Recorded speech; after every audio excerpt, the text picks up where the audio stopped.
ரொம்ப நல்ல படம் மாற்றி சொல்லுவேன். ரொம்ப கனகாலத்துக்கு அப்புறம் நல்ல ஒரு படம் மட்டும்ப்பா. என்ன ரேட்டிங் தருவீங்க அவுட் ஆஃப் 10? 9. நல்லா இருந்துச்சு, படம் நல்லா இருந்துச்சு, எமோஷனாக இருந்தது, நல்லா இருந்துச்சு. வில்லேஜை பற்றி சொன்னது நல்லா இருந்தது. மியூசிக் சூப்பராக இருந்தது, ரொம்ப சூப்பராக இருந்தது. அவுட் ஆஃப் 10 என்ன ரேட்டிங் கொடுப்பீங்க? 9 தருவேன் நான்.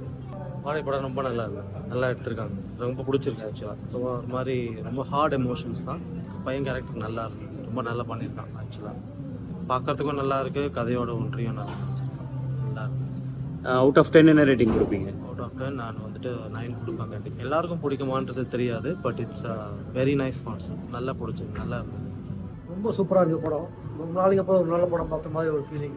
ஸ்கூல் டேஸில் ஞாபகப்படுத்தின மாதிரி இருந்தது, ரொம்ப நல்லா இருந்தது. அவுட் ஆஃப் 10 இதுக்கு என்ன ரேட்டிங் கொடுப்பீங்க? ஒரு 7 கொடுக்கலாம். கண்டிப்பாக பார்க்கலாம், ஒரு தடவை நல்லா இருக்கு. நான் எழுதிட்டு வரதுலேயே தெரியலையா உங்களுக்கு? ஓகே, நல்லாவே இருக்கு. ஓகே, படம் சூப்பராக இருந்துச்சு. But it's a sad story, but it's very nice. எங்கள் தாத்தா ஒரு நாமக்கல் பக்கத்தில் காட்டுக்குது, அங்கே ஃபுல்லாகவே வாழை தான். அதனால் இட் ஈஸிலி கனெக்ட் பண்ணி. அவுட் ஆஃப் 10 என்ன ரேட்டிங் கொடுப்பீங்க? 8. படம் நல்லா இருந்தது, ஆடிட்டிங்காக இருந்தது, ரொம்ப எமோஷனலாக போயிடுச்சு. அது தேவையா அப்படின்னு தெரியல, பட் ஆனால் ரொம்ப பார்க்க வேண்டிய படம், அதெல்லாம் தெரிய வேண்டிய படம். ஒன் டைம் வாட்ச் கண்டிப்பாக. அவுட் ஆஃப் 10 என்ன ரேட்டிங் கொடுப்பீங்க? 8. படம் சூப்பராக இருந்தது. அந்த பையன் நல்லா நடிச்சிருந்தான், ரொம்ப இதாத்தமாக நடிச்சிருந்தான். இப்போ எப்படி நடக்குதான்னு தெரியல, முன்னாடி நடந்துக்கலாம். அந்த புக்ஸு, அந்த நடராஜ் பென்சில்லாம் நாங்கள் யூஸ் பண்ணது அந்த மாதிரிலாம். அப்புறம் அந்த கம்பளி பூச்சி, நாங்கள் அந்த சுருட்டி விளையாடுறதுலாம். ஸோ அவுட் ஆஃப் 10 என்ன ரேட்டிங் கொடுப்பீங்க? 8. இட்ஸ் அவர் லைக் எங்களோட லைஃப் நாங்கள் இருந்த டைமில் எப்படி இருந்ததோ அப்படியே எடுத்திருந்தாங்க. கொஞ்சம் ரியலிஸ்டிக்காக இருந்தது எடுத்த பிக்சரைசேஷன் பண்ணது. சவுண்டு கொஞ்சம் பிளாஸ்டிங்காக இருந்தது, கொஞ்சம் கம்மி பண்ணியிருக்கலாம். மற்றபடி லாட்ஸ் ஆஃப் சாங்ஸ், ஓல்ட் சாங்ஸ்லாம் கொண்டு வந்தது, அது ஓல்டு மெமரிஸ்லாம் கொண்டு வந்திருந்தாங்க. இட்ஸ் குட், பட் ரொம்ப சேடாக முடிச்சிட்டாங்க, அதான் கொஞ்சம். பட் ரியல் ஸ்டோரின்றதுனால பார்க்கலாம். ஸோ நீங்கள் அவுட் ஆஃப் 10 என்ன ரேட்டிங் கொடுப்பீங்க? 8 தான். நல்ல ஒரு படைப்பு, நல்ல அருமையாக எடுத்திருக்கிறாங்க. நல்ல ஒரு வாழ்வியல் ரொம்ப நேச்சுரலாக கொடுத்துருக்காங்க.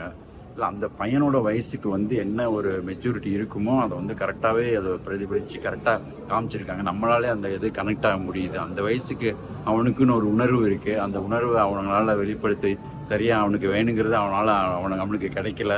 அப்படிங்கும்போது ரொம்ப கஷ்டமாக இருக்குது. இந்த மாதிரி இன்னும் இருக்கிறாங்க, கிராமத்தில் இன்னும் இருக்கிறாங்க. கடைசி எல்லாருக்கும் எல்லாமே கிடைக்கிறது இல்லை அப்படிங்கிறத கரெக்டாக இது காமிச்சிருக்காங்க. ஸோ நல்ல ஒரு படைப்பு. கிளைமேக்ஸ் ரொம்ப பயங்கரமாக, ரொம்ப எமோஷ்னலாக போச்சு. எப்படி ஒரு முதலாளித்துவம் எப்படி இருக்கக்கூடாது அப்படிங்கிறதுக்கு ஒரு நல்ல ஒரு உதாரணமாக கொடுத்துருந்தாங்க. எல்லாரும் ஈக்குவல், எல்லாரும் இதுவாக சமமாக ட்ரீட் பண்ணணும் அப்படின்னு சொல்லி நல்ல ஒரு மெசேஜ், நல்ல ஒரு மூவி. கண்டிப்பாக ஒர்த் வாட்சிங்.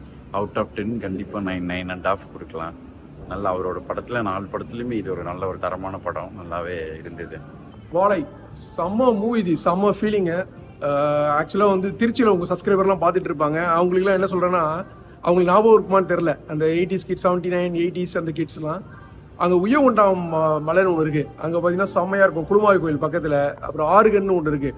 அங்கெல்லாம் பசங்க சின்ன வயசில் இப்படி தான் பயங்கரமாக குளிச்சு பயங்கரமாக அராஜகம் பண்ணுவோம். அதெல்லாம் அப்படியே ஞாபகம் வந்துகிட்டே இருந்துச்சு படத்தில். நான் படத்தோட செம்மையாக கனெக்ட் ஆகிட்டேன் ஃபர்ஸ்ட் ஆஃப். ஆக்சுவலி சின்ன வயசில் நம்ம பண்ணுற சேட்டை எல்லாமும் அதில் இருந்துச்சு. ஓவரால் படம் சூப்பராக இருந்துச்சு. கலையரசன் ஃபென்டாஸ்டிக்காக பண்ணியிருந்தாரு. அப்புறம் அந்த ஹீரோயின் வேம்புங்கிற பொண்ணும் ஆக்சுவலாக அந்த கேரக்டரும் நல்லா இருந்துச்சு. சந்தோஷ் நாராயணன் செம்மஜி, ரொம்ப நாளைக்கு அப்புறம் சந்தோஷ் நாராயணன் மியூசிக் நான் இப்போ தான் கேட்குறேன். ரொம்ப அருமையாக இருந்துச்சு. கிளைமேக்ஸில் வர பாட்டும் அந்த ஃபஸ்ட்டு பாட்டும் ஃபென்டாஸ்டிக்காக இருந்துச்சு. பிஜிஎம்லாம் சூப்பர். ஓவராலாக 10 out of 10. இதுதான் வித்தியாசம் ரஞ்சித்துக்கும் மாரி செல்வராஜுக்கும் வித்தியாசம் என்னன்னா, ரஞ்சித் தாஜி அரசில் டேரக்டாக கட்டுவார். பட் மாரி செல்வராஜ் பார்த்தீங்கன்னா அப்படியே தெரியவே தெரியாது, இது ஒரு ஜாதி படங்கிற மாதிரியே தெரியாது. ஃபென்டாஸ்டிக்காக இருந்துச்சு. 10 out of 10. இந்த படத்துக்கு லண்டன் டைம் பாஸோட ரேட்டிங் 8 out of 10.